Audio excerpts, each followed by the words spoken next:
President Trump says Ukraine and Russia are closer than ever before to ending their war, while insisting that Vladimir Putin is serious about peace this time. On December 28, 2025, Ukrainian President Volodymyr Zelenskyy met with U.S. President Donald Trump at his Mar-a-Lago resort in Florida to discuss what both leaders are calling the closest they've ever been to ending Russia's war in Ukraine. What emerged from that meeting was a significant development. The United States has offered Ukraine security guarantees spanning 15 years as part of a proposed peace framework. But as details continue to unfold, this offer reveals not just the complexity of achieving peace, but also the deep historical tensions around America's commitments to Ukraine.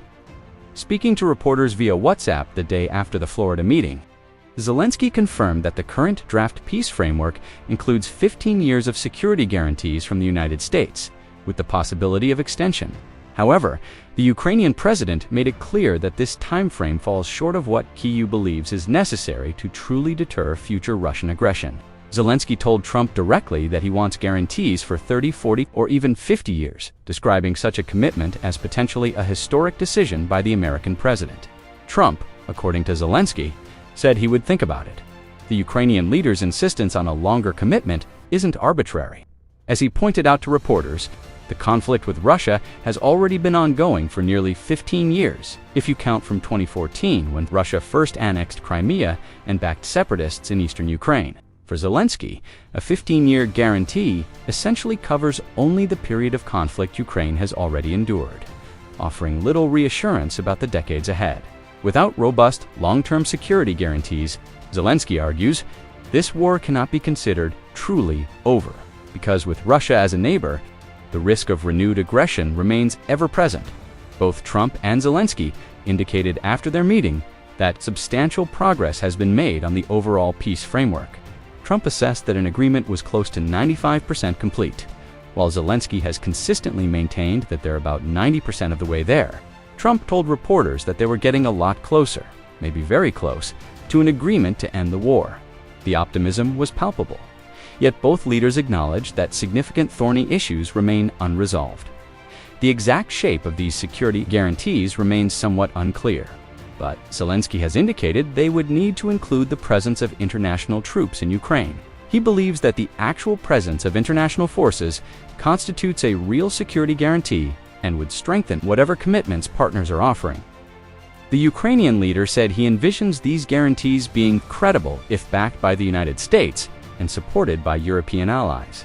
Reports suggest the U.S. framework might mirror NATO's Article 5 protections, though this hasn't been officially confirmed. Russia, however, has already rejected the notion of NATO troops being deployed on Ukrainian soil. Kremlin spokesman Dmitry Peskov has made clear that Moscow will not accept the deployment in Ukraine of troops from NATO countries, adding another layer of complexity to negotiations. This fundamental disagreement over what constitutes acceptable security arrangements underscores just how far apart the two sides remain on key issues. The two main sticking points in the peace proposal, according to Zelenskyy, center on territory and the Zaporizhzhia nuclear power plant. The fate of the Donbas region in eastern Ukraine. Russia currently controls approximately 90% of the Donbas area, which encompasses the Donetsk and Luhansk regions. Specifically, Moscow holds about 75% of Donetsk and 99% of neighboring Luhansk. Russia has consistently demanded that Ukraine withdraw its troops from the small portions of Donbas that Kyiv still controls, warning that Ukraine will continue to lose territory. If it doesn't agree to a deal, Zelenskyy has proposed an alternative arrangement for Donbas, turning it into a demilitarized free economic zone policed by Ukrainian forces. However, he has emphasized that any talks about the region's future must include the Ukrainian people themselves. This is why Zelenskyy says the peace plan should ultimately be put to a referendum in Ukraine. But here's the catch. He insists that a 60-day ceasefire would be necessary for such a vote to take place safely. Russia, according to Zelenskyy, does not want to give Ukraine this ceasefire period. In fact, Russia demonstrated its stance clearly by launching one of its heaviest attacks in recent weeks on Kyiv just before the Florida meeting, with 25 airstrikes carried out on Sunday alone.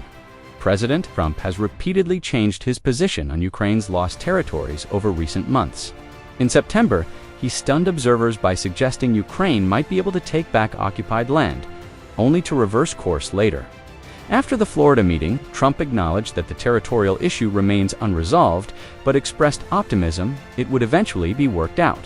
Russian President Vladimir Putin, meanwhile, has told his generals to do whatever is necessary to gain control of the city of Zelenskyy, and has repeatedly stated that Russian troops will seize the rest of Ukrainian land he considers historically Russian. The Zaporizhzhia nuclear power plant presents its own unique challenge. Europe's largest nuclear facility has been under Russian control since early in the war, and questions about how it would operate under any peace agreement remain unanswered. The station represents not just a security concern, but also an economic and environmental one. Given the catastrophic consequences that could result from any damage to the facility, Zelenskyy accused Putin of misleading Trump about his true intentions. The Ukrainian president pointed out the contradiction. On one hand, Putin tells the American president he wants to end the war.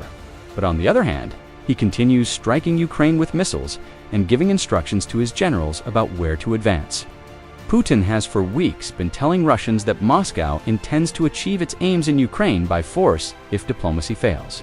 The Kremlin on Monday reiterated its maximalist position, with Peskov stating that Ukraine must leave Donbas to stop hostilities and warning that Ukraine is losing territory and will continue to do so despite these obstacles. The Kremlin agreed with Trump's assessment that peace talks are in their final stage. Russian and American presidents spoke by phone before the Florida meeting, and another call is planned for the very near future. According to Russia's former U.S. ambassador, Yuri Ashkin, Trump listened to the Kremlin's assessment of the proposals, and both presidents agreed that a temporary ceasefire, as proposed by the EU and Ukraine, would actually prolong the conflict rather than end it. Trump acknowledged understanding Russia's position on this point. The urgency around these security guarantees becomes clearer. When viewed against the historical backdrop of U.S.-Ukraine relations, in 1994, Ukraine signed the Budapest Memorandum, giving up the world's third-largest nuclear arsenal in exchange for security assurances from the United States, United Kingdom, and Russia. Those assurances promised to respect Ukraine's sovereignty and territorial integrity. Yet when Russia violated that agreement by annexing Crimea in 2014, the Western response was limited, consisting mainly of sanctions and non-lethal military aid. This history weighs heavily on current negotiations. Ukraine gave up nuclear weapons based on promises that ultimately proved insufficient to protect its territory, making Kyiv understandably skeptical about any new commitments that lack teeth. Trump's own track record on Ukraine adds another layer of complexity. In 2017, his administration approved the first major sale of lethal weapons to Ukraine, including Javelin missiles worth $47 million initially. Yet in 2019, Trump withheld $391 million in military aid to Ukraine while pressuring Zelenskyy for political favors, an action that led to Trump's first impeachment.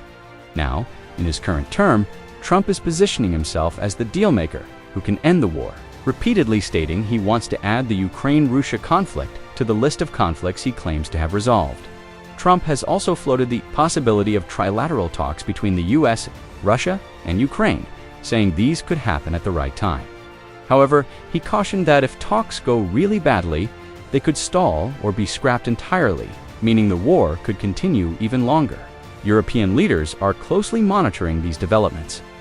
European Commission President Ursula von der Leyen hailed good progress in the Florida talks while reinforcing the need for ironclad security guarantees for Ukraine.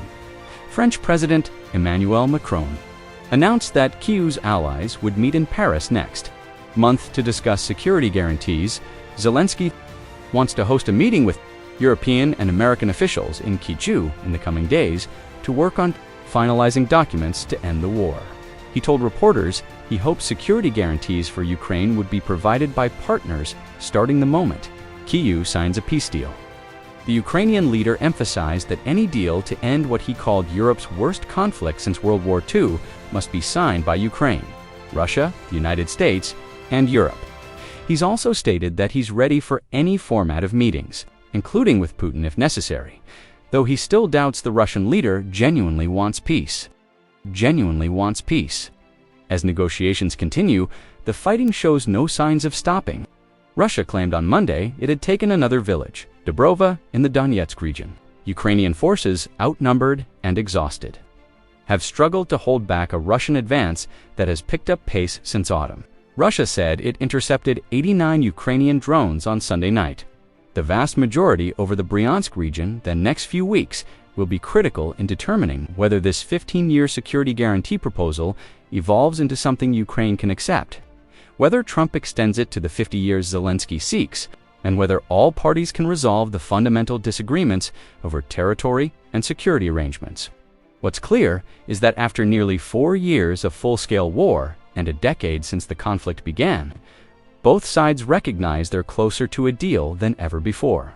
Whether close enough to actually end the bloodshed remains the trillion-dollar question.